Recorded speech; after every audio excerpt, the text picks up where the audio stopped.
మధ్యతరగతి జీవులకు, సామాన్యులకు, నిరుపేదలకు ఒకప్పుడు కష్టం వస్తే కమ్యూనిస్టులు ఎక్కడ ఉన్నారు అని వెతుక్కునేవారు.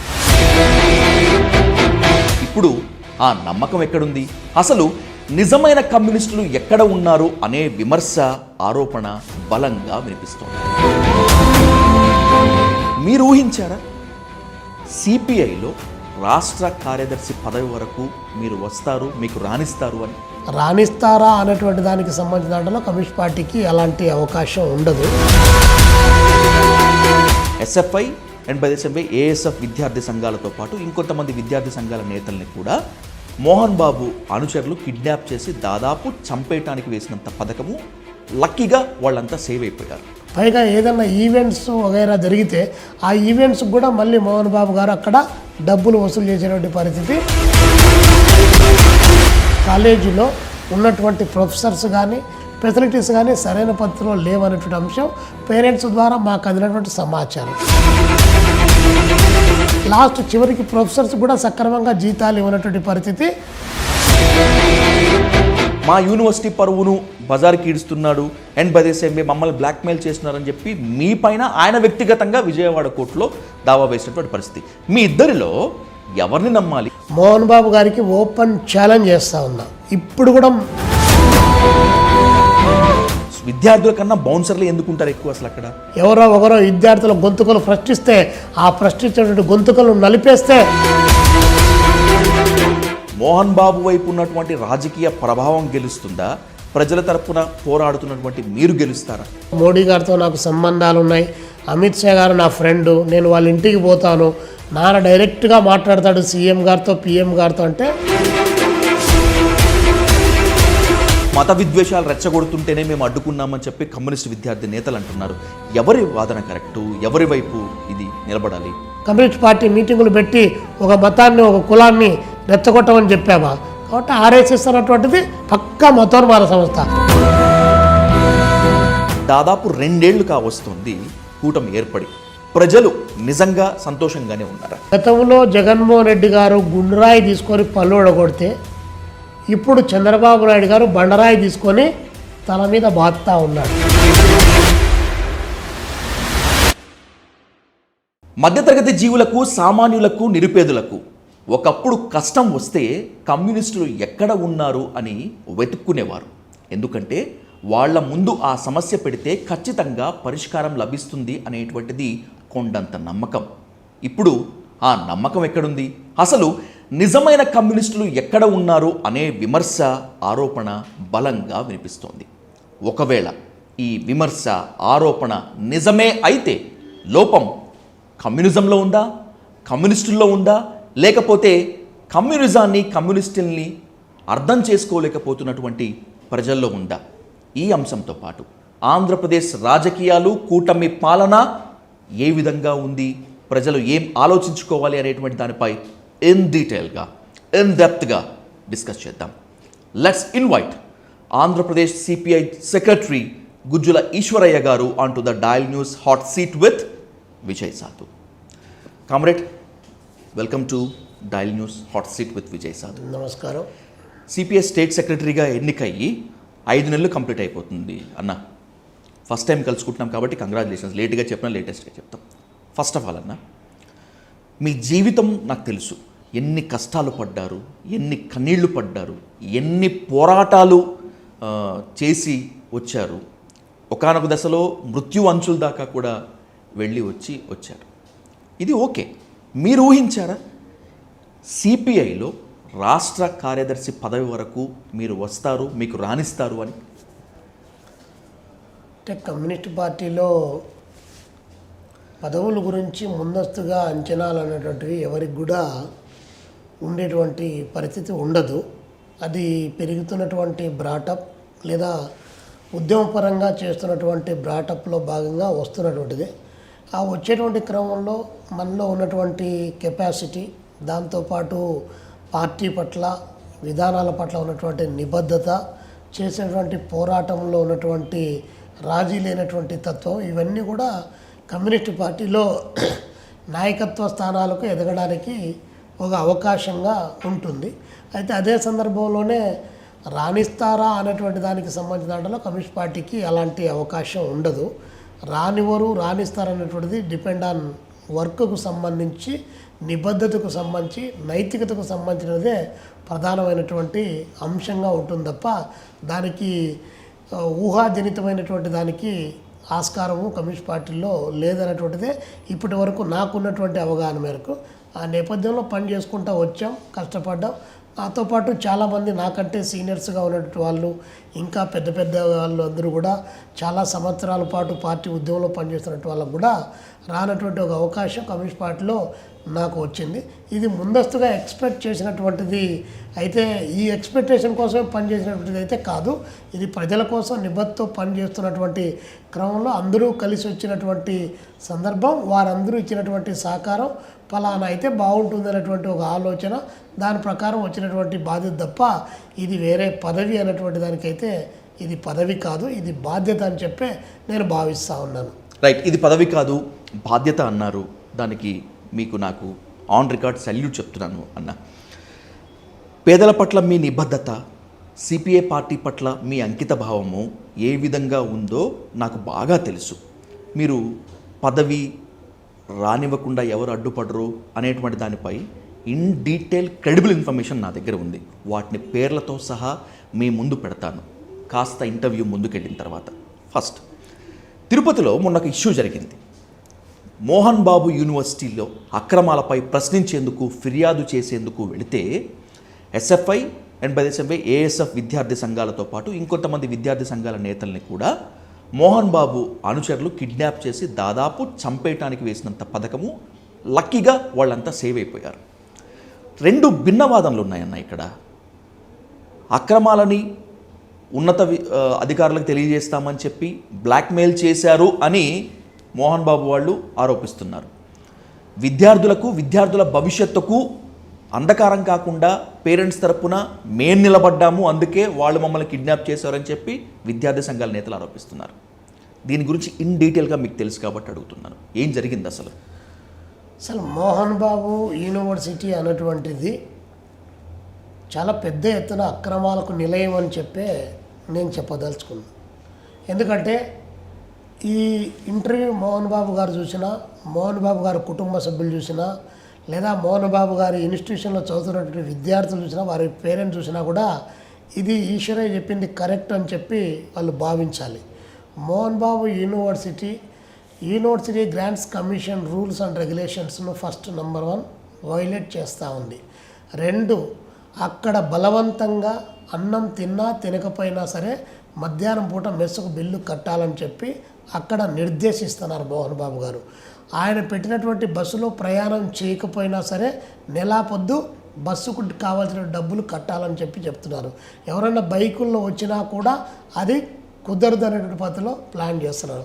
పైగా ఏదైనా ఈవెంట్స్ వగైరా జరిగితే ఆ ఈవెంట్స్కి కూడా మళ్ళీ మోహన్ బాబు గారు అక్కడ డబ్బులు వసూలు చేసేటువంటి పరిస్థితి ఒకవైపు ఉంది.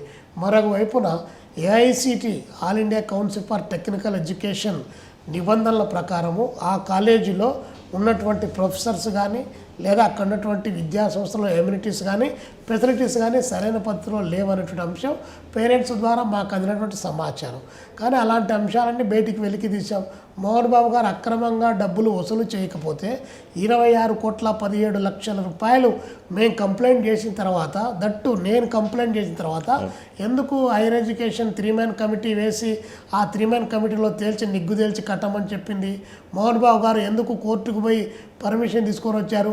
ఆ యూనివర్సిటీ గుర్తింపు రద్దు చేయమని ఎందుకు చెప్పారు?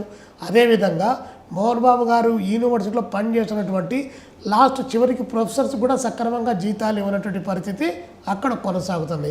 ఎక్స్ట్రా డబ్బులు వసూలు చేస్తున్నారు అనేటువంటిది అందరికీ తెలిసినటువంటి అంశం. ఏదైనా మాట్లాడితే బౌన్సర్లు పెట్టి పేరెంట్స్ పైన దాడి చేయించేటువంటి పరిస్థితి మోహన్ బాబు క్యాంపస్లో ఉంది. బయట ప్రపంచంతో సంబంధం లేకుండా లోపలికి ఎవరిని రానివ్వకుండా దాన్ని ఎడ్యుకేషన్ అనేటువంటి పేరుతో నిబంధనలు ఆయన పెట్టుకొని మొత్తం ప్రభుత్వం ఇచ్చినటువంటి నిబంధనలు, యూనివర్సిటీ గ్రాంట్స్ కమిషన్ ఇచ్చిన నిబంధనలు, అక్కడ ఉన్నటువంటి మొత్తం ఏఐసిటీ అన్నిటినీ ఉల్లంఘిస్తున్నారు కాబట్టి ఈరోజు మేము కంప్లైంట్ చేస్తే దానికి జవాబు చెప్పారు. కాబట్టి మోహన్ బాబు గారు ఈరోజు స్టూడెంట్స్ను కిడ్నాప్ చేయడం అనేటువంటిది అది మరింత దారుణమైన విషయం. రాజ్యాంగాన్ని నీ చేతుల్లోకి తీసుకుంటావా?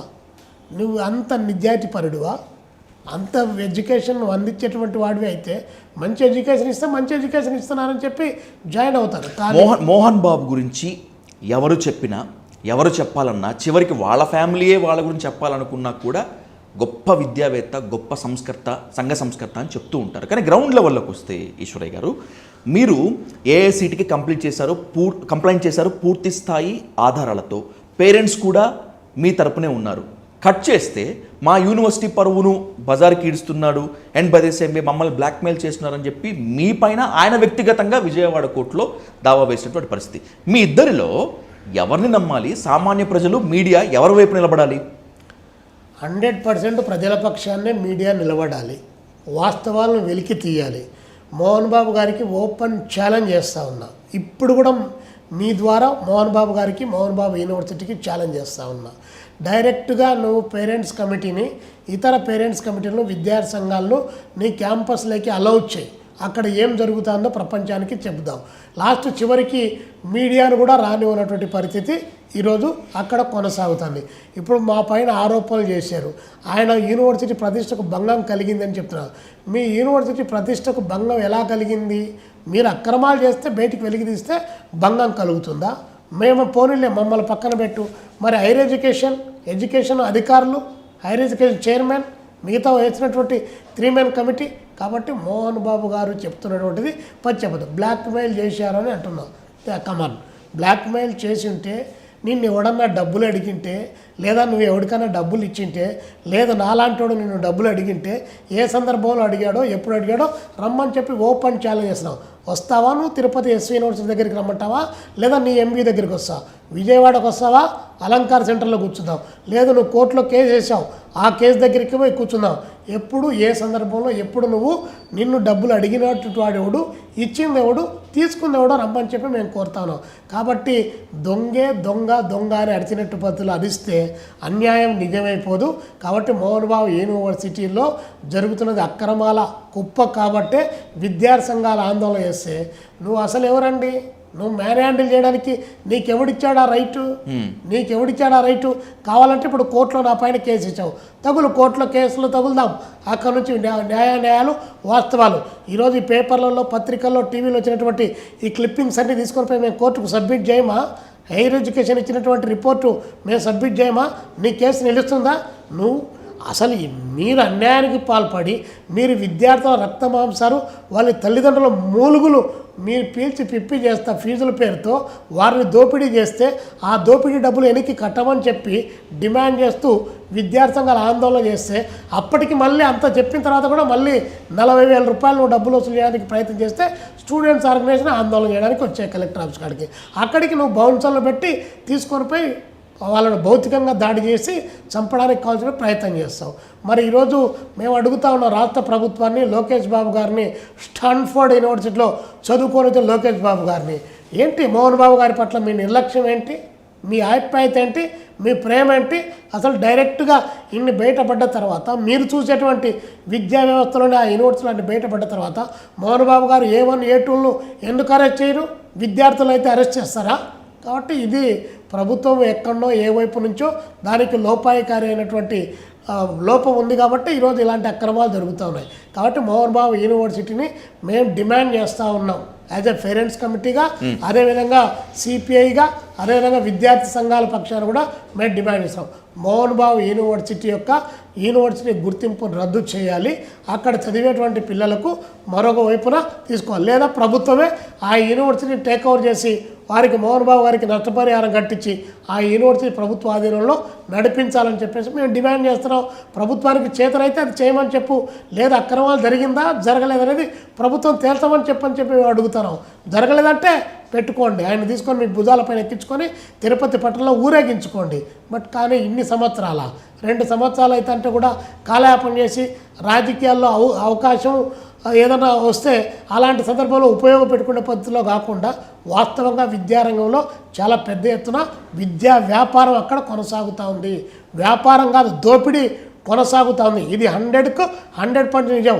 అక్కడ చదువు అయిపోయినటువంటి పిల్లల తల్లిదండ్రులు అడగండి, ఒక మాట పోయి మాట్లాడితే పెద్ద ఎత్తున దాడి చేసినటువంటి పరిస్థితి అని చెప్పి తల్లిదండ్రులు కూడా ఒకవైపుని చెప్తా ఉంటే ఏమీ జరగనట్టు నంగనాచి కబ్బులు అని చెప్తా, ఏం అధికారం ఉంది కాబట్టి, లేకపోతే మరొక వైపున వాళ్ళతో వీళ్ళతో సంబంధాలు ఉన్నాయి కాబట్టి నేను కేంద్రాన్ని రాష్ట్రాలను మేనేజ్ చేయగలనేటువంటి ఒక అహంభావంతో కూడినటువంటి పద్ధతుల్లో ఈరోజు మోహన్ బాబు గారు వ్యవహరిస్తున్నారు తప్ప నిజంగా నువ్వు విద్యా సంస్థలో విద్యారంగాన్ని 10 మందికి దాన్ని పంచడానికి కావాల్సిన ప్రయత్నం చేస్తున్నావు. ఎవరు చెప్తున్నారండి విద్యారంగంలో మేము అందరికీ సర్వీస్ చేయడానికి మేము వచ్చామంటున్నాం. ఈరోజు ప్రపంచంలో ఏ దేశంలో తీసుకున్నా భారతదేశంలో అత్యంత లాభదాయకమైనటువంటి వ్యాపారం ఏదన్నా ఉంటే విద్యారంగం. అలాంటి విద్యారంగాన్ని వ్యాపారం చేస్తూ ఉన్నారు. దానికి మీరు ట్యాగ్ తగిలిచ్చారంతే, సేవ అని చెప్పేసి మీరు చెప్పితే అది సినిమాల్లో కానీ టీవీల్లో కానీ మరొక చోట కానీ వార్త వస్తుంది. ప్రజల యొక్క అవసరాలు సినిమా ఈవెంట్లలో లేదంటే కనుక ఏదన్నా మాల్స్ ఫంక్షన్స్లో పబ్స్ దగ్గర బౌన్సర్లు ఎక్కువగా కనిపిస్తారు. ఈ మధ్య అక్కడికన్నా కూడా కుటుంబ వివాదం దగ్గర నుంచి యూనివర్సిటీలో వివాదాల వరకు బౌన్సర్లు మొత్తం మోహన్ బాబు ఫ్యామిలీ, మోహన్ బాబు యూనివర్సిటీలోనే కనిపిస్తున్నారు. ఈశ్వరయ్య గారు అంటే ఏంటి, విద్యార్థుల కన్నా బౌన్సర్లు ఎందుకుంటారు ఎక్కువ అసలు అక్కడ? అదే మేము కోరేది కూడా అదే. మీరు ఇంట్లో మీ సమస్యలు ఏమున్నాయో, మీ కుటుంబ తగాదాలు, మీ బౌన్సర్లు కాకపోతే ఇంకా ఏమన్నా కావాలంటే తెచ్చి పెట్టుకోండి, మాకు అనవసరం. కానీ విద్యా సంస్థ అన్నటువంటిది ప్రశాంతంగా ఒక విజ్ఞానాన్ని వెదజల్లాల్సినటువంటి అంశం. అలాంటి చోట అక్కడ బౌన్సర్లకు స్థానం లేదు, బౌన్సర్లతో కట్టడి చేయడానికి అవకాశం లేదు. అక్కడ విద్యార్థులను మీ యొక్క కాన్ఫిడెన్స్లోకి తీసుకొని వాళ్ళ యొక్క భావాలు పరిడివిల్లింపజేసేటువంటి వాతావరణాన్ని క్రియేట్ చేయాలి తప్ప అక్కడికి వచ్చినట్టు వాళ్ళు మనం ఏదన్నా మాట్లాడితే, తప్పొప్పుల గురించి మాట్లాడితే వీళ్ళు మనల్ని తంతారని చెప్పేసి లేదా కొడతారని చెప్పేసి భయాందోళనకు గురయ్యేటువంటి పద్ధతిలో ఉండకూడదు. ఎవరికైనా ఒక కడుపు మండి అన్నం సరిగా పెట్టకపోతే, పెట్టిన అన్నంలో పాయిజనింగ్ అయితే లేదా ఫీజులు ఎక్కువ వసూలు చేస్తూ ఉంటే, మరొకటి దారుణాలు జరుగుతుంటే, ఎవరో విద్యార్థుల గొంతుకలు ప్రశ్నిస్తే ఆ ప్రశ్నించేటువంటి గొంతుకలు నలిపేస్తే రేపొద్దున సమాజం ఏమైపోవాలి. కాబట్టి బౌన్సర్లతో కాదు కళాశాల నడవాల్సింది, ఉత్తమ ఉపాధ్యాయులతో, అధ్యాపకులతో, మేధావులతో అక్కడ విజ్ఞానం విలసిల్లాలి తప్ప ఇలాంటి రౌడీజం, గుండాయిజం ఈ విశ్వవిద్యాలయానిలో ఉండడానికి అవకాశం లేదు. కాబట్టి ప్రభుత్వం కూడా చర్య తీసుకోవాలి. బౌన్సర్లు విశ్వవిద్యాలయంలో ఉండడానికి వీల్లేదని చెప్పి ఒక జీవోను కూడా జారీ చేయాలి. వాళ్ళ రక్షణ కోసం అంటావా, క్యాంపస్ బయట ఏమైనా చేసుకోండి. ఈరోజు విశ్వవిద్యాలయాల్లో అనేక ప్రాంతాల్లో ఎక్కడ కూడా పోలీస్ స్టేషన్లు, పోలీసులు కూడా డైరెక్ట్ వైస్ ఛాన్సలర్ ఛాంబర్లకు కూడా రానిచ్చేటువంటి పరిస్థితి లేకుండా మొన్నటి వరకు నడిచాయి. అలాంటిది ఈరోజు పోలీస్ క్యాంపస్లన్నీ ఈ విశ్వవిద్యాలయ క్యాంపస్లన్నీ పోలీస్ అవుట్ పోస్టులుగా మారుస్తామంటే ఇంకా ఏంటి అక్కడ జరిగేటువంటిది. కాబట్టి ఇది సరైన పద్ధతి కాదు.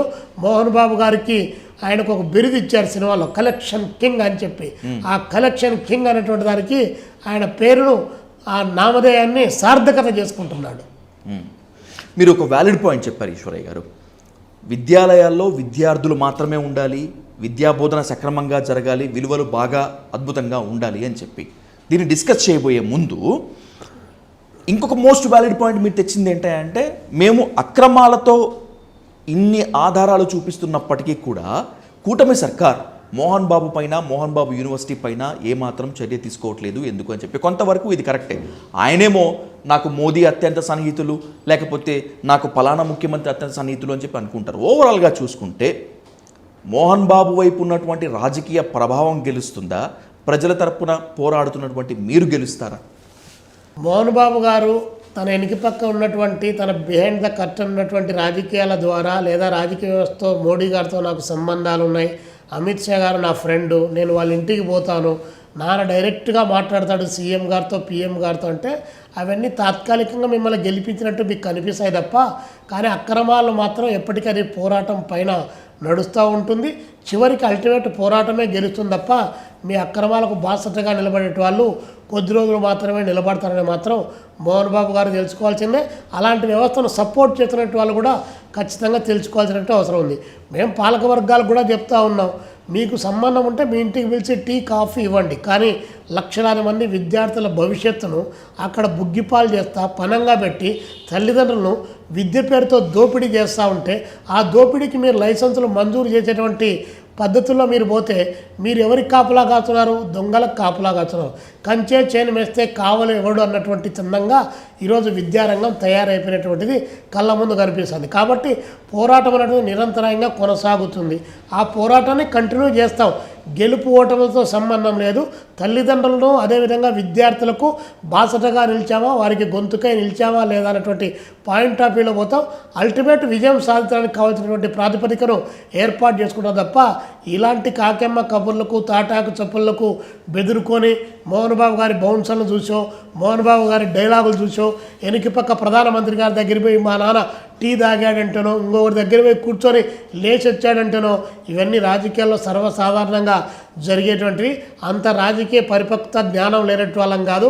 కాబట్టి ఇలాంటి రాజకీయాలు అలాంటి వారికే సపోర్ట్ చేస్తాయి తప్ప మంచి వైపున నిలబడతామని చెప్పేసి మా మంచి మాటలు చెప్తారు, దొంగలకు కాపలా కాస్తారు.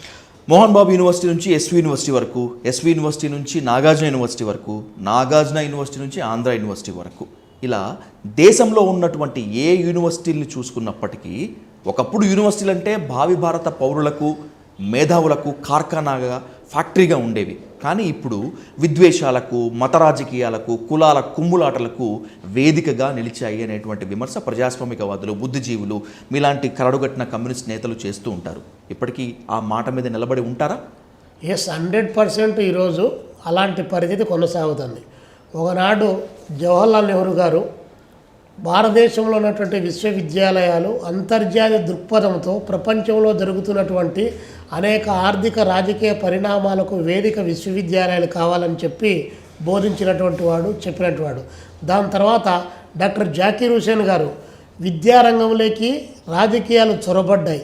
రాజకీయాలు విద్యారంగంలోకి చొరబడ్డం కాదు కావాల్సింది, రాజకీయాల్లో విద్యారంగం ఉండాలని చెప్పి భావించాడు. కానీ ఈరోజు విద్యారంగంలోకి రాజకీయాలు చొరబడ్డాయి.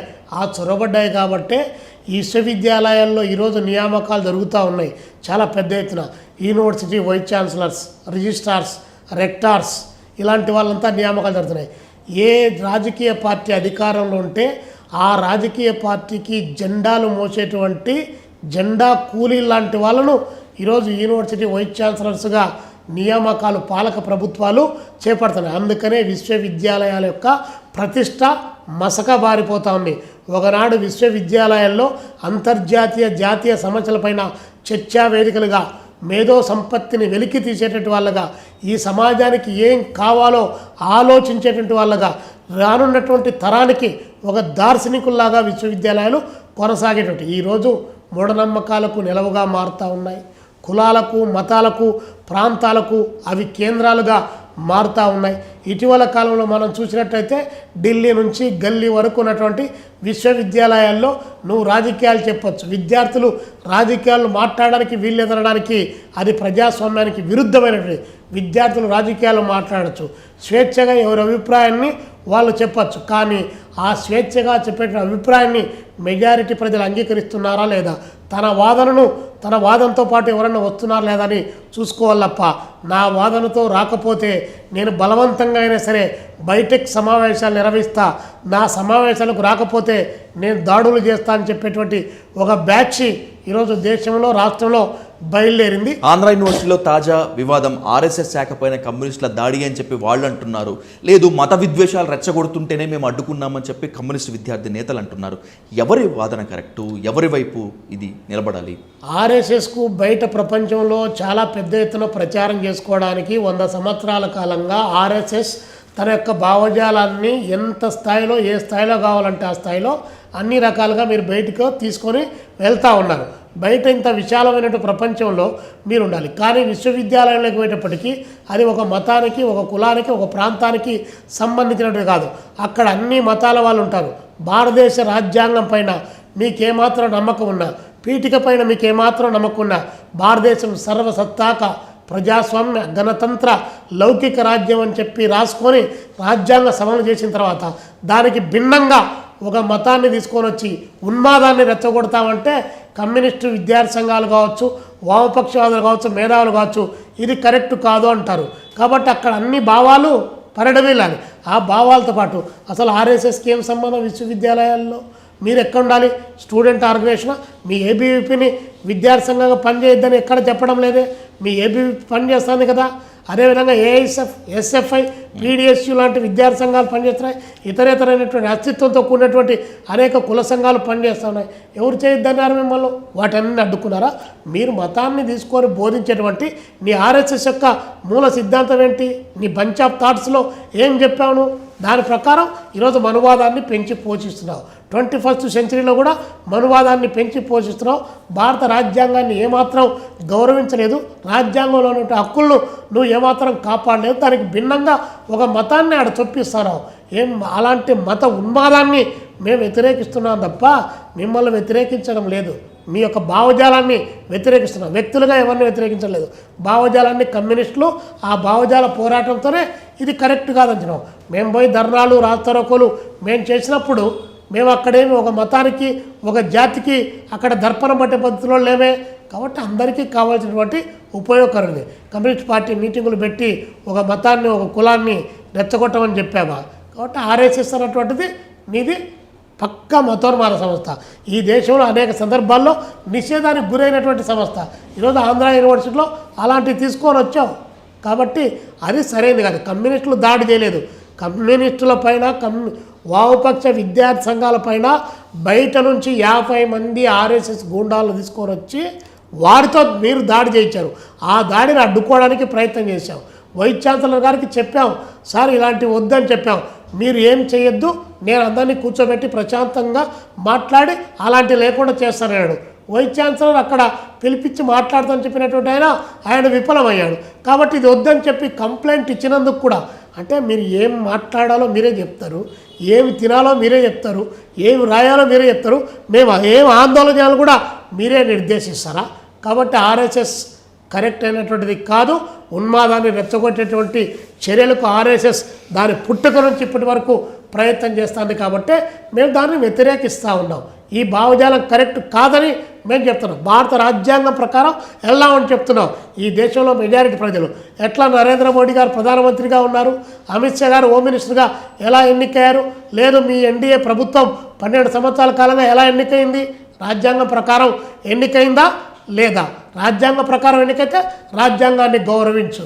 కాబట్టి రాజ్యాంగాన్ని గౌరవించకుండా, రాజ్యాంగం ఇచ్చినటువంటి సూత్రాలను పాటించకుండా ఉన్మాదాన్ని రెచ్చగొడతామంటే మా ప్రాణాలకు తెగించైనా మేము పోరాడతాం. మా నినాదం ఒకనాడు, ఈనాడు, నేడు, రేపటి కూడా మా దేహం ముక్కలైనా కూడా ఈ దేశాన్ని ముక్కలు కానివ్వం. జాతుల పరంగా ఈ దేశం విడిపోవడానికి లేదు. మెజారిటీ మతస్థులు మైనారిటీ మతస్థుల పైన దాడి చేయడం సబబైనటువంటిది కాదు. ఎవరి స్వేచ్ఛ వారికి ఉంది. అది ఏ మతమైనా సరే ఉన్మాదాన్ని రెచ్చగొడితే హిందూ మతం, ముస్లిం, బౌద్ధ, జైన, క్రిస్టియన్, జొరాస్ట్రియన్, పార్సీ ఏ మతం ఉన్మాదాన్ని రెచ్చగొట్టినా అది తప్పే అని చెప్తుంది కమ్యూనిస్ట్ పార్టీ. కాబట్టి క్రిస్టియన్స్ మతాన్ని రెచ్చగొడితే బాగుందిలే, ముస్లిమ్స్ మతాలని రెచ్చగొడితే బాగుందిలేని కమ్యూనిస్ట్ పార్టీలు ఎక్కడా చెప్పవు. వామపక్ష విద్యార్థి సంఘాలు ఆల్మోస్ట్ అన్ని విద్యార్థి సంఘాలు కూడా అదే ఉమ్మడి ఎజెండాతో పనిచేస్తూ ఉన్నాయి. కాబట్టి మత ఉన్మాదం కరెక్ట్ కాదనేటువంటిదే మా ఉద్దేశం. అలాంటి ఉన్మాదం పెట్టేకపోయిన సందర్భంలో మేము అడ్డం నిలబడతాం. మీరు బలవంతులు, రాజ్యం మీ చేతిలో ఉంది, మీరు దాడి చేస్తారు. మేము దాడులకు గురైనా సరే మేము ప్రజల పక్షాన, దేశం పక్షాన, ఈ దేశానికి మేము కాపలా కుక్కలం. ఈ భారత రాజ్యాంగాన్ని కాపాడేటువంటి వాళ్ళగా మేము ముందున్నాం. కాబట్టి దానికోసం నిలబడతాం. రైట్. ఇటీవల మావోయిస్టు ఉద్యమం నుంచి బయటకు వచ్చినటువంటి అగ్రనేత మల్లోజుల ఇంటర్వ్యూలో ఒక మాట చెప్పారు. ప్రజల్ని అంచనా వేయటంలో విఫలమయ్యాము, ప్రజలు ఏం కోరుకుంటున్నారో తెలుసుకోవడంలో మావోయిస్టు ఉద్యమం విఫలమైంది, అందుకే ఆపరేషన్ కగార్లో పూర్తి స్థాయిలో దెబ్బతిని చావు తప్పి కన్నులొట్టపోయి లొంగిపోవాల్సి వచ్చింది అని. అఫ్కోర్స్ సిపిఐగా మీరు పార్లమెంటరీ రాజకీయాల్లో ఉన్నారు, వాళ్ళు సాయుధ పందాలో ఉన్నారు. అతని స్టేట్మెంట్ని మనం కనుక మీ ముందు పెడితే ఈశ్వరయ్య గారు, ప్రజల్ని అందుకోవటంలో, ప్రజల్ని అంచనా వేయటంలో, అప్డేట్ కావటంలో కమ్యూనిస్టులు ఫెయిల్ అయ్యారా? కాలం చెల్లిన పాత సిద్ధాంతాలనే పట్టుకొని ఈ రోజుకి కూడా ఊగులాడుతున్నారా? అదే మీ బలహీనత. కమ్యూనిస్ట్ పార్టీ సిద్ధాంతానికి కాలం చెల్లిందని చెప్పేసి కమ్యూనిస్టు వ్యతిరేకులు మాట్లాడేటువంటి మాట. కమ్యూనిస్టు సిద్ధాంతానికి కాలం చెల్లలేదు. కాలం ఉన్నంత వరకు, సమాజం ఉన్నంత వరకు, జీవరాశి ఉన్నంత వరకు కమ్యూనిస్టు సిద్ధాంతం ఈ ప్రపంచంలో కొనసాగుతుంది. అది నిరంతరాయమైనటువంటి. Marxism is a developing science. మారుతున్నటువంటి పరిస్థితులకు అనుగుణంగా అది మారుతూ పోతుంటుంది. కాకపోతే దాన్ని అప్లై చేయడంలో, దాని యొక్క అవసరాన్ని దృష్టిలో పెట్టుకొని వర్కౌట్ చేయడంలో కొన్ని సందర్భాల్లో అనేక రకాలైనటువంటి ఉత్తాన పతనాలు ఎదుర్కోవడంలో దాని వైఫల్యాలు కొన్ని ఉండొచ్చు. కానీ కమ్యూనిస్టు పార్టీ సిద్ధాంతం, కమ్యూనిజం అనేటువంటిది ఈ ప్రపంచానికి పెట్టుబడిదారి విధానానికి ప్రత్యామ్నాయంగా ఒక దిక్సూచి చూపినటువంటి సిద్ధాంతం తప్ప ఇది కాలం చెల్లినటువంటిది కాదు. ఇది నేరదని చెప్తున్నాం. అదేవిధంగా మల్లోజులు గారు తన ఇంటర్వ్యూలో చెప్పినట్టు మావోయిజం, దానికి సంబంధించి మావోయిస్టులంతా కూడా దాన్ని అప్లై చేయడంలో వైఫల్యం చెందారని చెప్పి వారు చెప్పారు. సరే, దాన్ని అప్లై చేయడంలో మావోయిస్టు పందా ఏదైతే ఉందో సాయుధ పోరాటం అనే దాన్ని మేము సిపిఐగా మేము మావోయిస్టు సోదరులందరికీ కూడా విజ్ఞప్తి చేస్తున్నాం. చాలా కాలం నుంచి విజ్ఞప్తి చేస్తున్నాం. మావోయిస్టు మనం భారత పార్లమెంటరీ ప్రజాస్వామ్యంలో ఉన్నాం. ఇంత సువిశాలమైన భారతదేశంలో ఈనాడు ఉన్నటువంటి ఆర్థిక, రాజకీయ, సాంఘిక, సాంస్కృతిక పరిస్థితుల్లో చాలా రకాలైనటువంటి మార్పులు వచ్చాయి. ప్రజల యొక్క ఆలోచన విధానంలో కూడా మార్పులు వచ్చింది. ఆ మార్పులకు అనుగుణంగా మీరు సాయుధ పోరాటాన్ని విరమించి ప్రజా ఉద్యమాల్లోకి రావాల్సినటువంటి అవసరం ఉంది. తుపాకీ గొట్టం ద్వారా నేడున్నటువంటి అపరిపక్వ దశలో ఉన్నటువంటి రాజకీయాల్లో మనం సాధించాము. కానీ కమ్యూనిస్టులు తృణప్రాణంగా ప్రాణాలు అర్పించడం సరైనది కాదని సిపిఐ మొదటి నుంచి చెప్తా ఉంది.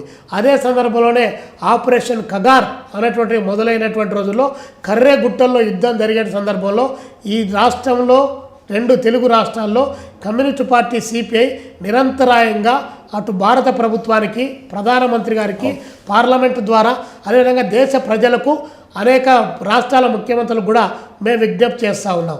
వారిని చర్చలకు పిలవండి, శాంతి చర్చలు చేయండి.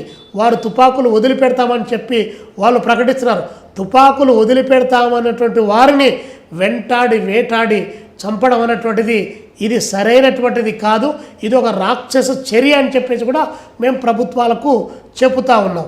కానీ ప్రభుత్వం నరేంద్ర మోడీ, అమిత్ షా గారి నాయకత్వంలో 2026 ఈ మార్చి 31వ తారీఖు నాటికి దేశంలో ఉన్నటువంటి మావోయిస్టులందరినీ మట్టు పెడతామని చెప్పేసి చాలామందిని వేటాడి లొంగిపోవడానికి వచ్చినట్టు వాళ్ళను, అదేవిధంగా పోలీస్ వ్యవస్థకు, రాజ్య వ్యవస్థకు తనకున్నటువంటి బలాన్ని వాటన్ని అంచనా కట్టుకొని బలహీనతలు ఎక్కడెక్కడ ఉన్నాయో వాటిల్లోకి చొరబడి వారిని పట్టుకొని కాల్ చంపుతున్నారు. మీరు ఎవరిని చంపుతున్నారు? పాకిస్తాన్లో ఉండేటువంటి టెర్రరిస్టులు చంపుతూ ఉన్నారా? లేదు ఈ దేశం పైన దాడి చేస్తున్నటువంటి ఉగ్రవాదుల పైన దాడి చేస్తున్నారా? ఈ దేశంలో సామాజిక న్యాయం కోసం, ఆర్థిక న్యాయం కోసం, సాంఘిక న్యాయం కోసం, సహజ సంపదలు, వనరులు కాపాడాలని చెప్పి పోరాటం చేస్తున్నట్టు వాళ్ళు లొంగిపోతామంటే మీరు లొంగిపోవడానికి వీల్లేదని చెప్పేసి వారిని వేసి డ్రోన్ కెమెరాలు వేసి ఆ డ్రోన్ కెమెరాల ద్వారా కలుగుల్లో దాగి ఉన్నటువంటి వాళ్ళను కూడా బయటికి వెలికి తీసి కాల్చి చంపుతూ ఉన్నారు.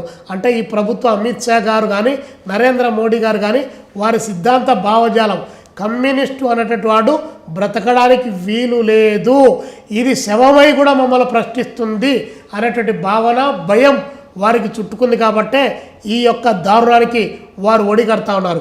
ఇప్పుడు కూడా చెప్తా ఉన్నాం మేము, మావోయిస్టు సోదరులందరికీ కూడా మల్లోజుల గారు ఏం చెప్పారు, వేణుగోపాల్ గారు ఏం చెప్పారు, ఇవన్నీ పక్కన పెట్టండి. ఈ దేశంలో చాలా పెద్ద ఎత్తున ఫ్యాసిజం కోడ్ జడలు విప్పి నాట్యం చేస్తుంది. తన యొక్క పంజా అన్ని వర్గాలపైన కూడా దాన్ని మొత్తం దాని పంజా విప్పి దాడి చేసేటువంటి పరిస్థితి ఈరోజు కొనసాగుతున్న నేపథ్యంలో బాహ్య ప్రపంచంలో పనిచేస్తున్నటువంటి కమ్యూనిస్టుల శక్తి సరిపోవడం లేదు. అందరం కలుద్దాం, వీలైతే ఐక్యమవుదాం, కాదంటే ఏకీకరణ అవుదాం, అది కాదంటే ఒక ఉమ్మడి ఎజెండా పెట్టుకొని ఈ దేశంలో ఉన్నటువంటి పాలక వర్గాలకు వ్యతిరేకంగా పోరాటం చేద్దామని చెప్పే మేము పిలిపిస్తాం. ఎన్నో ఏళ్లుగా సిపిఐ ఎన్కౌంటర్లకు వ్యతిరేకము, మావోయిస్టులని జనజీవన స్రవంతిలోకి రండి, కలిసి పోరాడదామని చెప్పి విజ్ఞప్తి చేస్తున్నారు. ఇప్పుడు మరింత విజ్ఞప్తి చేస్తున్నారు. పార్లమెంటరీ ప్రజాస్వామ్యంలో, పార్లమెంటరీ రాజకీయాల్లో ఎన్నో ఏళ్లుగా తలమునకలై ఉన్నారు కాబట్టి అడుగుతున్నాను ఈశ్వరయ్య గారు, నిజంగా ఇప్పుడు సాయుధ పందాను వదిలిపెట్టి ఈ రాజకీయాల్లోకి వస్తే మావోయిస్టులు మనగలరా? And by the same way, vote, note, మందు, బిర్యానీ, రకరకాల ప్రలోభాలు ఉన్నటువంటి దాంట్లో సాధ్యమేనా? అసలు మీరందరూ కలిసినా కూడా గెలవటం, ప్రజల మనసును చొరగొలటం సాధ్యమయ్యే పనేనా? ఖచ్చితంగా 100% ప్రజా ఉద్యమం అనేటువంటిది బలపడ్డప్పుడు, ప్రజా అభిప్రాయం అనేటువంటిది మరింత బలపరచడానికి ఉన్నటువంటి భావజాల వ్యాప్తి జరిగిన తర్వాత మనకంటూ కొన్ని వర్గాలను తయారు చేసి ఆ క్రమంలో మార్పు చేయడానికి చాలా రకాలైన అవకాశాలు ఉంటాయి.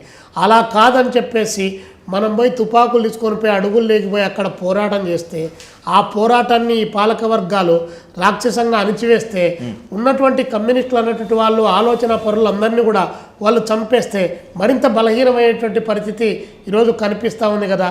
కాబట్టి మీ విలువైనటువంటి ప్రాణాలు, మీ ఆలోచన విధానం, మీ సిద్ధాంతం ఈ సమాజానికి అవసరం. దోపిడీ రహిత సమాజం మనందరం కోరుకుంటున్నాం కాబట్టి ఆ దోపిడీ రహిత సమాజం కోసం నిలబడాలంటే బ్రతికి ఉండాలి. బ్రతికి ఉంటేనే భావజాల వ్యాప్తి జరుగుతుంది. ఆ వ్యాప్తి 4 రోజులు లేట్ అయినా మళ్ళీ తిరిగి మన శక్తిని కూడగట్టుకోవడానికి ఒక అవకాశం ఏర్పడుతుంది. ఈరోజు నరేంద్ర మోడీ, అమిత్ షా గారు 2 సీట్ల నుంచి ప్రారంభించి 303 సీట్లకు పోయారు. 303 సీట్లకు పోయిన తర్వాత ఈ దేశంలో ఇండియా బ్లాక్ అనేటువంటిది ఏర్పాటయ్యి కమ్యూనిస్టులు అందరూ కూడా ఒక ఏకతాటిపైకి వచ్చి లౌకిక పార్టీలను తిప్పిన తర్వాత దానికి కావాల్సినటువంటి బలం కూడా రాకుండా 240 దగ్గర ఆపగలిగినటువంటి పరిస్థితి. తాత్కాలికంగా కమ్యూనిస్టు పార్టీలు పార్లమెంట్లో సీట్లు తగ్గిండొచ్చుగాక, కానీ భావజాలం పైన అలాంటి పోరాటం చేయబట్టే ఈరోజు ఎంతో కొంత ఆపగలిగాం.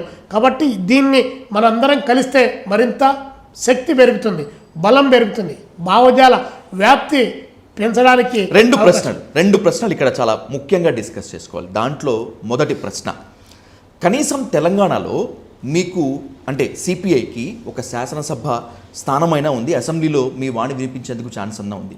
ఆంధ్రప్రదేశ్లో అది కూడా లేదు. ఇలాంటి పరిస్థితుల్లో మావోయిస్టులు సాయుధ పందాన్ని వదిలేసి, అంటే వదలకూడదని నా ఉద్దేశం కాదు, వదిలేసి మీతో జతకడితే సిపిఐకి కానీ కమ్యూనిస్టులకి, ప్రజాస్వామ్య బుద్ధిజీవులకి ఇంకా ఎక్కువ ఛాన్స్ ఉంటుందని మీ నమ్మకమా? ఎస్, 100%. ఎందుకంటే రాజకీయాలు ఎప్పుడు స్థిరంగా ఒకటే పద్ధతుల్లో కొనసాగవు. ఈరోజు రైట్ కమ్ కార్పొరేట్ రెండు కలిశాయి. ఆ కలిశాయి కాబట్టే డబ్బులు, రాజకీయాలు, ఓటు అన్నీ కొనుగోలు చేసేటువంటి వ్యవస్థలు, బిర్యానీ కావచ్చు, బీర్ కావచ్చు, మందు కావచ్చు, లేకపోతే గుళ్ళు కావచ్చు, గోపురాలు కావచ్చు, చర్చిలు కావచ్చు, మసీదులు కావచ్చు, ఇన్ని రకాల వాటి పేరుతో ప్రజలను, ప్రజల ఓట్లను, వారి యొక్క మెదలను కొనుగోలు చేయడానికి కావాల్సిన ప్రయత్నం ఒకవైపు జరుగుతుంది. ఇన్ని స్థాయిల్లో జరిగినప్పటికీ కూడా ప్రజలు వాళ్ళు ఊహించినంత, వాళ్ళు ఆలోచించినంత పెద్ద ఎత్తున ప్రజలు అవినీతి పరులు అయితే కాదు. ఖచ్చితంగా ప్రజలు తెలివైనటువంటి వారే, వారు ఆలోచించేటువంటి పద్ధతుల్లో కూడా ఆలోచిస్తూ ఉన్నారు, వాళ్ళు వస్తున్నారు ఆ వైపున. కాకపోతే ఈరోజు బలంగా ఇవన్నీ కూడా ఆర్థిక ప్రాతిపదిక పైన వెనక్కి నెట్టడానికి జరుగుతున్న ప్రయత్నం. దాన్ని తిప్పి కొట్టాలంటే ఖచ్చితంగా ప్రజల్లో ప్రచారకులుగా ఉన్నట్టు వాళ్ళు, అదేవిధంగా ప్రత్యామ్నాయ విధానాన్ని చెప్పగలిగినట్టు వాళ్ళు, ప్రజలకు ఏ పద్ధతిలో ఇప్పుడు తాత్కాలికంగా ప్రజలకు అందరినీ కూడా రాజకీయ పార్టీలు, బూర్జువా రాజకీయ పార్టీలు ప్రత్యేకించి ఇన్స్టెంట్ ఫుడ్ పెట్టడానికి కావాల్సిన ప్రయత్నం చేస్తూ ఉన్నాయి. నీకు 4,000 పెన్షన్ ఇస్తా, నీకు 10,000 పెన్షన్ ఇస్తా, నీకు ఇల్లు ఇస్తా, నీకు ఇడిపిస్తా అని చెప్పి వాళ్ళు పావలా పెట్టి రూపాయి పావలా దోపిడీ చేస్తూ ఉన్నారు. ఆ రూపాయి పావలా దోపిడీ ఎలా జరుగుతుంది అనే అంశాన్ని ప్రజలు తెలుసుకున్న రోజు ఖచ్చితంగా కమ్యూనిస్టులకు అవకాశం ఉంటుంది. ఈ రాష్ట్రంలో కూడా మాకు ఎమ్మెల్యే సీట్లు లేవు, ఎంపీ సీట్లు లేవు. అదేవిధంగా మిగతా ప్రాంతాల్లో 1-2 కార్పొరేటర్లు మినహాయించి, మిగతా పంచాయతీ సర్పంచులు కొన్ని మినహాయించి వేరే లేవు. కానీ మేము పార్లమెంటు ప్రజాస్వామ్యంలో ఉన్నాం కాబట్టి మా పోరాటాన్ని కొనసాగిస్తాం, ప్రజలను అప్పీల్ చేస్తాం. కమ్యూనిస్టు లేని సభలు ఏమవుతున్నాయో ఒకసారి గమనించమని చెప్పి మేము. ప్రజల మీద మీకు ఇంత నమ్మకం ఉంది, ప్రజాస్వామ్యం మీద మీకు ఇంత నమ్మకం ఉంది కాబట్టి నా రెండవ ప్రశ్న, మీరు ఎమ్మెల్సీగా కంటెస్ట్ చేసినప్పుడు మంచి ఓట్లు సంపాదించుకున్నారు. తొలి ప్రాధాన్యత ఓట్లు 12,000 చిల్లర వస్తే, రెండవ ప్రాధాన్యత ఓట్లు 70,000 చిల్లర వచ్చాయి. అదే 2019 మీరు కడప పార్లమెంట్ స్థానానికి పోటీ చేసినప్పుడు 8,000 కన్నా ఓట్లు మించలేదు. అఫ్కోర్స్ మీకు సీటు రావటము, ఆ కూటమి కాస్త నిర్ణీత గడువు ఉంది. ఓవరాల్గా చూసుకున్నా ప్రత్యక్ష రాజకీయాల్లోకి వచ్చేటప్పటికీ కమ్యూనిస్టులని కావాల్సినంతగా ఆదరించట్లేదు ప్రజలు. ఇది ఓపెన్గా కొంత సందర్భాల్లో తెలుస్తూనే ఉంది. మీరు ఫెయిల్ అవుతున్నారా? మిమ్మల్ని అర్థం చేసుకోవడంలో ప్రజలు ఫెయిల్ అవుతున్నారా? ప్రజలు ఫెయిల్యూర్ అని చెప్పలేము, కానీ ఖచ్చితంగా డబ్బు రాజకీయాలు రాజ్యం వెళ్తూ ఉన్నాయి, కార్పొరేట్ రాజకీయాలు రాజ్యం వెళ్తూ ఉన్నాయి.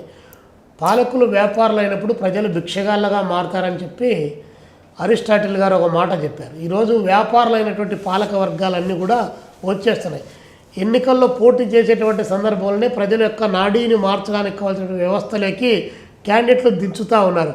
ఈయన దగ్గర 5,000 కోట్ల రూపాయల ఆస్తి ఉంది, ఈయన అమెరికాలో సంపాదించుకొని వచ్చాడు, ఈయన 200 కోట్ల రూపాయలు ఖర్చు పెట్టగలడు, ఈయన ఎమ్మెల్యే సీట్లకంతా డబ్బులు పెట్టగలడని చెప్పి ప్రజలకు ఒక భ్రమలు కలగజేసేటువంటి పద్ధతుల్లో ప్రజలను భ్రమల్లో అంటే వాళ్ళకు కావాల్సిన ఇదంతా సమస్యలు తీరుస్తాడని కాదు, ఈయన డబ్బులు ఎక్కువ పంచగలడనే పద్ధతిలో ప్రజలు ఆ వైపులో తిప్పడానికి కావాల్సినటువంటి ఒక అవినీతిని రాజకీయాలతో పాటు పెంచి పోషిస్తున్నారు. కాబట్టి అలాంటి సందర్భంలో డబ్బులు పంచలేని వాళ్ళు, డబ్బులు లేనట్టు వాళ్ళు, కేవలం ప్రజల పక్షాన కొట్లాడేటువంటి వాళ్ళు, వీళ్ళు రోజు ఇవన్నీ కాదులేనటువంటి భావన క్రియేట్ చేసి ఒకవైపున మా దగ్గర రాజ్యం లేదు, మీడియా లేదు, డబ్బులు లేదు, కులాన్ని వాడేది లేదు, మతాన్ని వాడలేదు, ఉన్మాదాలు రెచ్చగొట్టలేదు, స్వచ్ఛమైనటువంటి రాజకీయాలు మాత్రమే చెప్పితే అవి ప్రజలకు ఈరోజు ఎక్కగలిగిన స్థితిలో లేదు. ప్రజల అవసరాలకు తగ్గట్టుగా వాళ్ళకి ఇచ్చేటువంటి ఇన్సెంటివ్స్ ఏవైతే ఉన్నాయో, ఇన్స్టెంట్ ఫుడ్స్ ఏవైతే ఉన్నాయో వాటి చెప్పి మభ్యపెట్టి తిరిగి ప్రజలను మోసం చేస్తున్నారు. ఎగ్జాంపుల్ ఈరోజు మీరు గమనించండి, పార్లమెంట్లో ఉన్నటువంటి 544 మంది పార్లమెంటు సభ్యుల్లో దాదాపు 350 మంది మిలియనర్స్, మల్టీ మిలియనర్స్, బిలియనర్స్ ఉన్నారంటే మరి వారు ఏ రాజకీయాలకు, ఏ ప్రజలకు నాయకత్వం వహిస్తూ ఉన్నారు? ఏ ఉద్యమాల్లో అరెస్ట్ అయ్యి, ఏ పోరాటాల్లో ఉండి, ఏ స్టీల్ ప్లాంట్ కావాలని, లేదా ఏ పోర్టు కావాలని, ఏ రోడ్డు బాగు చేయాలని, ఏ రైతాంగానికి గిట్టుబాటు ధర కావాలని, ఏ వ్యవసాయ కార్మికుడికి తిండి పెట్టాలని చెప్పి భావించినటువంటి ఎవరన్నా ఉన్నారా? అందరికీ వ్యాపారస్తులకే ఇస్తున్నారు. కాబట్టి రాజకీయాలకు 1980 తర్వాత రాజకీయాల్లో రూపాలు మారాయి. అంతవరకు భారత జాతీయ సంగ్రామం ఒక ఊపిచ్చింది, మధ్యలో వచ్చినటువంటి ఎమర్జెన్సీ ఒక ఊపిచ్చింది, ఆ మధ్యలో వచ్చినటువంటి విప్లవోద్యమాలు పెద్ద ఎత్తున ఒక ఆదర్శాలు నెలకొల్పాయి. దాని తర్వాత వచ్చిన తర్వాత 80 నుంచి రాజకీయాల్లో వ్యాపార విలువలు పెంచేటువంటి పద్ధతిలో పెరిగిపోయాయి. కాబట్టి ఆర్థిక అవినీతి కంటే రాజకీయ అవినీతి విపరీతంగా పెరిగిపోయిన నేపథ్యంలో ఆ రాజకీయ అవినీతితో కుర్చీలు లాక్కోవడానికి కావాల్సిన పద్ధతిలోనే ఈరోజు పాలక వర్గాలు ప్రయత్నం చేస్తున్నటువంటి తరుణంలో కమ్యూనిస్టులు చెప్పుతున్నటువంటి మాట వాస్తవాలు, కఠోరమైనటువంటి వాస్తవాలు. నీకు రూపాయి వాడు ఫ్రీగా ఇస్తున్నాడంటే వాడు నిన్ను అడ్డం పెట్టి వాడు 100 రూపాయలు దోపిడీ చేస్తాడని చెప్పి మేము చెప్తున్నటువంటి మాట ఈరోజు అక్షరాల భారతదేశంలో కళ్ళ ముందు కనిపిస్తూ ఉంది. ఇది ప్రజలు నమ్మి తీరాలి. నమ్మకపోతే ఇది వారు మళ్ళొకసారి నమ్మమని చెప్పి ప్రజల దగ్గరికే పోవాలి తప్ప ప్రజాస్వామిక వ్యవస్థలో ప్రజలు కాదని చెప్పి వేరే పద్ధతిలో పోవడానికి వీల్లేదు. ఇంకా అర్థం చేసుకునే పద్ధతిలో ప్రజల దగ్గరికి మా విధానాల్లో ఏమైనా మార్పులు చేసుకోవాల్సి ఖచ్చితంగా మార్పులు చేసుకుంటాం. కాలానుగుణంగా మార్పులు చేసుకొని ప్రజలకు అర్థమయ్యేటువంటి పద్ధతిలో ప్రజలకు దగ్గరగా పోవాల్సినటువంటి ఆచరణ లేకపోవడానికి కావాల్సినటువంటి ప్రయత్నం చేస్తాం. రైట్. ముఖ్యమైన 2 ప్రశ్నలతో ముగిస్తాను ఈశ్వరయ్య గారు. మొదటిది ఆంధ్రప్రదేశ్ రాజకీయాల గురించి. జగన్ అరాచక పాలన, విధ్వంస పాలన నుంచి మాకు వద్దు అని కూటమికి అధికారం ఇచ్చారు అని టీడీపీ, జనసేన చెప్తోంది. ఆంధ్రప్రదేశ్లో ప్రభుత్వం ఇప్పుడు వాళ్లే ఉన్నారు. దాదాపు 2 ఏళ్లు కావస్తుంది కూటమి ఏర్పడి. మీరు హ్యాపీగా ఉన్నారా కూటమి పాలనతోటి? జగన్ పాలనతో పోల్చుకుంటే ప్రజలు నిజంగా సంతోషంగానే ఉన్నారా? మీ కామెంట్ ఏంటి కూటమి పాలన పైన, రాజకీయాల పైన? రాష్ట్రంలో కూటమి పాలన మా పర్స్పెక్టివ్ ఆఫ్ వాయిస్లో చూడాలి అంటే కూటమి పాలన ఆశాజనకంగా ఆశించిన రీతిలో లేదనే చెప్పాలి. గతంలో జగన్మోహన్ రెడ్డి గారు గుండ్రాయి తీసుకొని పల్లోడగొడితే ఇప్పుడు చంద్రబాబు నాయుడు గారు బండరాయి తీసుకొని తల మీద బాగుతూ ఉన్నాడు. తేడా ఏమీ లేదు. అది గుండ్రాయి, ఇది బండరాయి, ఇవి 2 తప్ప వేరే ఏం లేదు. మేము అడుగుతూ ఉన్నాం, రాష్ట్రంలో కూటమి పాలన వచ్చిన తర్వాత, కూటమి పాలన రాకముందు జగన్మోహన్ రెడ్డి దొంగ అన్నారు, జగన్మోహన్ రెడ్డి ప్రజాస్వామిక హక్కులను హరించి వేస్తున్నాడు అన్నారు, జగన్మోహన్ రెడ్డి మొత్తం కార్పొరేట్ కంపెనీలకు తాకట్టు పెట్టాడు రాష్ట్రాన్ని అని చెప్పారు, పెద్ద ఎత్తున అవినీతికి పాల్పడుతున్నారని చెప్పి మీరు గట్టిగా ప్రచారం చేస్తారు, భూములు దోచాడని చెప్పారు, గనులు దోచాడన్నారు. మరి ఇప్పుడు కూటమి పాలన వీటన్నిటికీ భిన్నంగా ఏమైనా ఉందా? ఉంటే 400 కోట్ల రూపాయలు విలువ చేసేటువంటి లూలు మాలు 25 కోట్లకు 90 సంవత్సరాలకు ఏ పద్ధతిలో కట్టబెడతారు? నాడు జగన్మోహన్ రెడ్డి బినామీ కంపెనీలు అని చెప్పినటువంటి కొన్ని ఎలక్ట్రికల్ కంపెనీలకు సంబంధించి కరేడు దగ్గర 8,000 ఎకరాల భూములు మీరు ఎలా ఇస్తారు? పోని అక్కడ విశాఖపట్నంలో ఉర్సా కంపెనీ ఒక సూట్ కేస్ కంపెనీకి మీరు భూములు ఎలా ఇచ్చారు? టీసీఎస్ కంపెనీకి 99 పైసలకే ఆశా చాక్లెట్ కూడా రాదు, ఎకరం 99 పైసలకే మీరు ఎలా ఇచ్చారు? దాని గురించి గట్టిగా జర్నలిస్టు సోదరులు అడిగితే 99 పైసలకేంది, ఫార్చ్యూన్ 500 కంపెనీస్కు ఫ్రీగానే ఇస్తా, ఊరికనే ఇస్తా అని చెప్పి అధికారం వచ్చినటువంటి అహంకారంతో లోకేష్ బాబు గారు ఎలా మాట్లాడతారు? అంటే ప్రజల పక్షాన ఇన్ని కంపెనీలు వచ్చాయని మీరు చెప్పారు కదా, ఉద్యోగాలు ఎన్ని క్రియేట్ చేశారు, ఉపాధిని ఎంత పెంచారు, ఉత్పత్తి ఎంత పెరిగింది, ఆ ఉత్పత్తి పైన ఈ రాష్ట్ర ఆదాయం ఏం పెరిగింది చెప్పవాలి కదా. వాటేం చెప్పకుండా మేము ఇచ్చేస్తామంటే మీ ఇచ్చేయడానికి మీ సొంత ఆస్తులు కాదు, ప్రజల ఆస్తులు. వాస్తవానికి తీసుకోండి, అమరావతినే తీసుకోండి, 54,000 ఎకరాల్లో ఇంతకుముందు 53,000 ఎకరాల్లో మీరు అమరావతిని కడుతున్నామని చెప్పారు, అది పోయింది. ఇప్పుడు మళ్ళీ 2.0 అని చెప్పేసి మళ్ళీ ఒక 17,000 ఎకరాలకు పిలిపిచ్చారు ల్యాండ్ పూలింగ్కు. మళ్ళీ మూడో దానికి సంబంధించిన దాంట్లో పిలిపి ఇవ్వబోతున్నామని చెప్పి చెప్తున్నారు. 1,00,000 ఎకరాల భూములు రాజధానిలో ఎందుకు అని చెప్పి రైతాంగం ప్రజల పక్షాన్ని అడిగితే ఈ రోజు ఉన్నటువంటి భూముల ధరలు ఇట్లే ఉండవు కాబట్టి భవిష్యత్తులో ధరలు పెరుగుతాయి, అందుకని ఈరోజే కొనుగోలు చేసి పెడుతున్నాం అంటారు. ఎవరి కోసం కొనుగోలు చేస్తున్నారు మీరు? 3 పంటలు పండే భూములను అన్ని ఎకరాలు తీసుకొని 1,00,000 ఎకరాలు తీసుకొని అంటే కార్పొరేట్ కంపెనీలకు, ఆ కార్పొరేట్ కంపెనీలకు కారు చౌకగా మీరు రియల్ ఎస్టేట్ వ్యాపారం చేసుకోవడానికి ఇవ్వడానికి చేస్తున్నారు. ఈ పెట్టినటువంటి కంపెనీలన్నీ మళ్ళీ బ్యాంకుల్లో ఆ భూములను తనఖా పెట్టి అక్కడి నుండి లోన్లు తీసుకొని వచ్చి ఆ లోన్లు తీసుకొని వచ్చిన తర్వాత మళ్ళీ ఈ ప్రజలకు ఎగరగొట్టి పడిపోతే మళ్ళీ నిరర్ధకాస్తులుగా ప్రకటించేది ఎవరు? కేంద్ర రాష్ట్ర ప్రభుత్వాలే. కాబట్టి ఇప్పుడు చెప్పుతున్న కంపెనీలు రావాలి వద్దని చెప్పడలే. What about steel plant, Kadapa steel plant మేము అడుగుతా ఉన్నాం. విభజన హక్కు చట్టంలో ఎందుకు? ఆ రోజు సీఎం రమేష్ గారు మీ పార్టీలో ఉన్నాడు, నిరాదీక్ష చేయించారు, కనుగోలు గారిని పిలిపించి ఆ నిరాదీక్ష అయిపోయారు. మీరేగా అధికారంలో ఉండేది, పైన మీరే, కింద మీరే, మధ్యలో కూడా మీరేగా ఉండేది, మీ కూటమి ప్రభుత్వమే. మరి కడప స్టీల్ ప్లాంట్ ఏమైంది? అది లేదు. విశాఖ స్టీల్ ప్లాంట్ 32 మంది విద్యార్థుల ప్రాణాల బలిదానం, 68 మంది కమ్యూనిస్టు పార్టీ ఇతర శాసనసభ్యుల యొక్క పదవి త్యాగం, 2,00,000 ఎకరాలు రైతుల యొక్క త్యాగంతో ఏర్పాటైన విశాఖ స్టీల్ ప్లాంట్ ఈరోజు దాన్ని అమ్మకానికి పెడతా ఉన్నారు. ఎవరు ఆపారు మిమ్మల్ని? 2 ప్రభుత్వాలు. ఆ రోజు మీరే, ఇప్పుడు మీరే, పైన మీరే.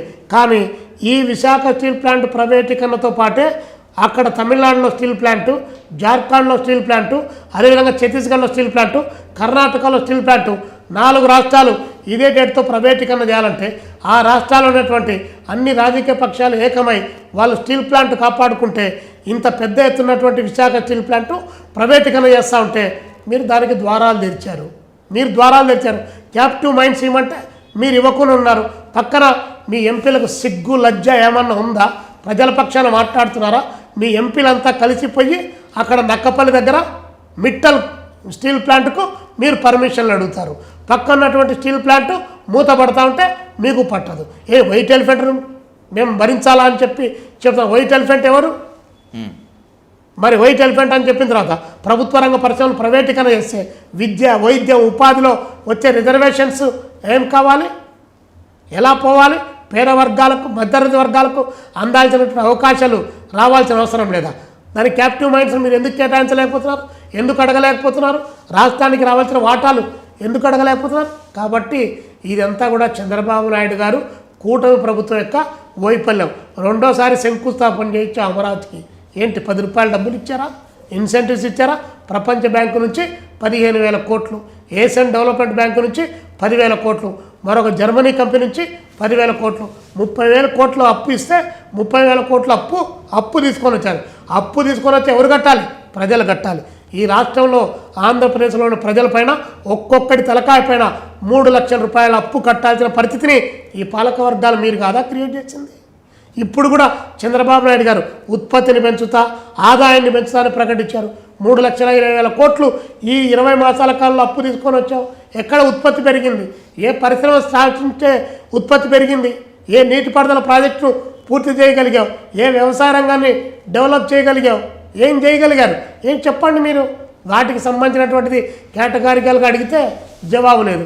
కాబట్టి ఏదైనా గట్టిగా మాట్లాడితే ఈ పార్టీ గట్టిగా మాట్లాడితే, ఈ వ్యక్తులు గట్టిగా మాట్లాడితే వారికి, వీళ్ళు బట్టి మాడితే వీరికి అనేటువంటి పద్ధతిలో తయారు తప్ప రాష్ట్ర అభివృద్ధిని గురించి మీరెప్పుడు పట్టించుకుంటున్నారు? ఎప్పుడో జరిగిందంట. 2 సంవత్సరాల క్రితం లడ్డూలో కల్తీ జరిగిందంట. 2 సంవత్సరాల క్రితం లడ్డూలో కల్తీ జరిగిందని మీకు తెలిసిన తర్వాత, చేసిన వాళ్ళు ఎవరో మీకు తెలిసిన తర్వాత వాళ్ళని తీసుకుపోయి లోపల వేయచ్చు కదా. లోపల వేయకుండా ఏం లేకుండా రాజకీయాలు చేస్తారు. లడ్డూతో మీరు రాజకీయాలు చేస్తున్నారు. మీరు పోనీ ఇప్పుడు నిర్ధారణ అయిందంటాం. ఏ ల్యాబ్లో నిర్ధారణ చేశారు మీరు? ఏ ల్యాబ్లో నిర్ధారణ అయింది? ఏ రేంజ్లో కలిసింది? ఆర్పిక్ కలిపారంటారు, లేదు పావుకోవు అంటారు, పందికోవు అంటారు. దారుణంగా వెంకటేశ్వర స్వామి భక్తులను వీళ్ళ రాజకీయాల కోసం, వీరి డైవర్షన్ పాలిటిక్స్ కోసం కూటమి ప్రభుత్వం పెద్ద ఎత్తున చాలా దారుణానికి పాల్పడింది. ఆ డైవర్షన్ పాలిటిక్స్లో జగన్మోహన్ రెడ్డి గారు కూడా పడిపోయారు. జగన్మోహన్ రెడ్డి హిందూ కాదు కాబట్టి, ఆయన క్రిస్టియన్ మతాన్ని నమ్ముతున్నాడు కాబట్టి ఆయన ఒంటరి చేసి రేపు పొద్దున మీరు రాజకీయాల్లో లబ్ధి పొందడానికి మీరు వెంకటేశ్వర స్వామిని కూడా తీసుకుని వచ్చి మీరు వాడుకుంటున్నారు అనడంలో సందేహం ఏంటి అంట. మీ దగ్గర 164 సీట్లు ఉన్నాయి. 25 మంది ఎంపీలు ఉంటే 23 మంది మీరే ఉన్నారు. 22 మంది ఎంపీలు మీరే ఉన్నారు. రాజ్యసభ సభ్యులంతా మీరే ఉన్నారు. మరి మీ చేతుల్లో అధికారం పెట్టి మీరేంది మేము అరిచినట్టు వీధుల్లోకి వచ్చి లడ్డూలో కలిసి ఈ అర్థానికి మీకు అధికారం ఇచ్చింది. కాబట్టి ఇదంతా రాజకీయాల కోసం. ఏ దేవుణ్ణి వదిలిపెట్టలేదు. శ్రీశైలంలో మల్లికార్జున స్వామిని వదిలిపెట్టలేదు, అక్కడ ఆయన్ని వదిలిపెట్టలేదు, అన్నవరం స్వామిని వదిలిపెట్టలేదు. అదేవిధంగా అక్కడ శ్రీరామచంద్రుడు ఉంటే ఆయన కూడా లక్ష లడ్లు పంపించని చెప్పి పవన్ కళ్యాణ్ అపవిత్రమైందని చెప్పి ఆయన ప్రాయశ్చిత్తం చేసుకొని జడేసుకొని ప్రాయశ్చిత్తం చేశాడు. ప్రాయశ్చిత్తం తప్పు చేసినప్పుడు కదా చేసుకోవాల్సింది. వాడేవో ఒకవేళ తప్పు చేసి ఉంటే నెయ్యిలో కల్తీ కలిపితే వాడు డబ్బులు సంపాదించుకుంటే నువ్వు గుడిపెట్లు కడుగుతెట్ట స్వామి. నువ్వు పోయి వాళ్ళని కదా కడగాల్సింది, వాళ్ళ తప్పులు కదా కడగాల్సింది. అవి కదా జనానికి చెప్పాల్సింది. అవి చెప్పకుండా కేవలం రాజకీయ లబ్ధి కోసం మీరు ఇంత నీచ స్థాయికి దిగజారి పాలిటిక్స్ చేస్తున్నారంటే దాంట్లో మళ్ళీ దాడులు, ప్రత్యక్ష దాడులు, పరోక్ష దాడులు, భౌతిక దాడులు, పెట్రోల్ బాంబులు, చట్టాలు ఉల్లంఘన, పోలీసుల మధ్యలో నుంచే కర్రలు కత్తులు పట్టుకొని పోయి గుండాల లెక్కన దాడి. ఇంకా అప్పుడు ఆయన చేసిన దానికి ఇప్పుడు మీరు చేసిన దానికి తేడా ఏంటో చెప్పండి. మీరు కొడితే ఆయన కొట్టా అంటే మీరే కొట్ట. ఇదేమన్నా చంద్రబాబు నాయుడు, జగన్మోహన్ రెడ్డి లేకపోతే పవన్ కళ్యాణ్, లోకేష్ బాబు గారి యొక్క సొంత జాగీరా ఆంధ్రప్రదేశ్? ఈ 6 కోట్ల మంది జనాభా నీ జాగీర్లో ఉన్నారా? మీరు రావణ కాష్టం చేస్తే రాష్ట్రాన్ని ప్రజలు చూస్తా ఎందుకు కోరుకుంటారు? కాబట్టి మీకు కీలరికి వాత పెడతారు. ఖచ్చితంగా మానుకోండి. ఆ దేవుడితో రాజకీయాలు చేయమాకండి. భక్తుల మనోభావాలను వాళ్ళు కించపరిచారో లేదో, వాళ్ళు కల్తీ చేశారో లేదో, కల్తీ చేసినారని చెప్పి మీరు పదే వాళ్ళని శిక్షించకుండా ప్రచారం చేసి పైగా చంద్రబాబు నాయుడు గారికి ఇంత రాజకీయ అనుభవం ఉన్నటువంటి వాడు, అవునన్నా కాదన్నా 20 సంవత్సరాలు అవుతా ఉంది ఇప్పటికీ. అంతకుముందు 14 ఏళ్ళు, ఇప్పుడు 2 ఏళ్ళు, 16 ఏళ్ళగా ముఖ్యమంత్రి, అంతకుముందు 10 ఏళ్ళు ప్రతిపక్ష నాయకుడిగా 40 ఇయర్స్ ఇన్ ఇండస్ట్రీలో ఉన్నటువంటి చంద్రబాబు నాయుడు గారికి ఆయన బీజేపీతో పొత్తు పెట్టుకొని ఆయన డైరెక్ట్గా మాట్లాడతాడు కూటమి మీటింగులో. ఏమండి మాధవ్ గారు, మీరు ఊరుకుంటారేంటి? హిందూ ధర్మ పరిరక్షణ కోసం మీరు మాట్లాడరా? పవన్ కళ్యాణ్ మీరు మాట్లాడండి గట్టిగా అని చెప్పేసి చెప్తాడేంటి? ఒకసారి ఒరిస్సాకి వెళ్ళండి. బీజేపీతో పొత్తు పెట్టుకొని ఏం జరిగిందో ఒరిస్సాలో ఉండేటువంటి ప్రాంతీయ పార్టీ. కాదంటే శివసేన దగ్గరికి పోండి. మీకంటే ఎక్కువ బీజేపీ కంటే ఎక్కువ శివసేన వాళ్ళు లుంగివాలా గోబ్యాక్ అని చెప్పి నినాదం ఇచ్చినటువంటి శివసేన ఒకసారి అడిగి చూడండి. ఈరోజు చీలికలు పేలికలు ముక్కలైంది. కాబట్టి మిమ్మల్ని కూడా అత్యంత త్వరలో ముక్కలు చేయడానికి బీజేపీ వెనుకాడదు. గుర్తుపెట్టుకొని జాగ్రత్తగా తెలుగుదేశం పార్టీ లౌకిక పార్టీ అని చెప్పి జనం భావిస్తున్నటువంటి తరుణంలో ఆ లౌకిక వాదానికి భంగం కలిగే పద్ధతిలో మీ రాజకీయాలు చేస్తే మిమ్మల్ని బీజేపీనే మిమ్మల్ని కబలించి వేస్తుంది. తస్మత్ జాగ్రత్త అని చంద్రబాబు నాయుడు గారికి మేము సున్నితంగానే ఆయనకు హెచ్చరిక చేస్తూ ఉన్నాం. మేల్కో, నిద్రపోమాకు, మేల్కో. బీజేపీని శాశ్వత ఫ్రెండ్ కాదు, నిన్ను కబలించేటువంటి ఫ్రెండు, గుర్తుపెట్టుకో అని చెప్తున్నాం. మీరేం బీజేపీకి వ్యతిరేకం కాదు, జగన్మోహన్ రెడ్డి బీజేపీకి వ్యతిరేకం కాదు, పవన్ కళ్యాణ్ బీజేపీకి వ్యతిరేకం కాదు, చంద్రబాబు నాయుడు బీజేపీకి వ్యతిరేకం కాదు. మీరు పైన వాళ్ళు ఏమడుగుతారు? మీరు ఏం అడగరు. రాష్ట్ర ప్రయోజనాలన్నీ గాలికి పోయాయి. నిన్న కేంద్ర బడ్జెట్లో రాష్ట్రానికి రావాల్సినటువంటి వాటాలు లేవు, వాటాలు రాలే. ఎవరు మాట్లాడతారు? మీరంతా ప్రజలను తప్పుదోవ పట్టించడానికి కావాల్సిన ప్రయత్నం చేస్తూ ఉంటే. రైట్, రాబోయే రోజుల్లో మళ్ళీ కూర్చుందాం ఈశ్వరయ్య గారు. ఆంధ్రప్రదేశ్ రాజకీయాలపై మాత్రమే కాకుండా కేంద్రం నుంచి మిగతా జాతీయ రాజకీయాలపైన సమయం తక్కువగా ఉంది, చాలా హెక్టిక్ షెడ్యూల్లో మనం చాలా కూర్చున్నాం కాబట్టి ఇవాళకి ముగిద్దాం. Thank you so much Eshwaraiah garu. Thank you.